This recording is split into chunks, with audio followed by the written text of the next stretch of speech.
So, ako na nga lang ngayon yung magvo-voice over. Mga let's go. Kasi naman, sobrang lakas ng ulan dito sa amin. Ayan nga pala yung hindi ko natuloy na room tour. Room house tour pala dito sa aming bahay. So, tumayo na nga pala ako dyan.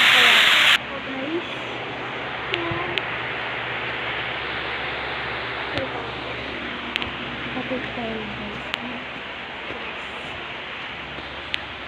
Ay, kailangan ako. Hindi naman.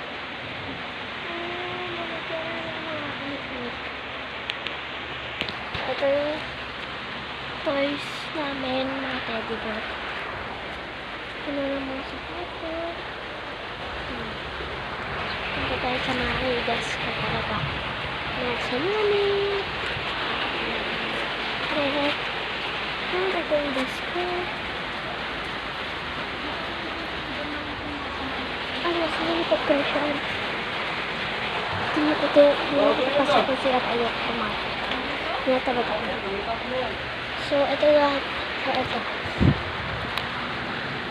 Ito lahat. Dami. So, wala. Ano guys. Hindi na nakakatakas. So,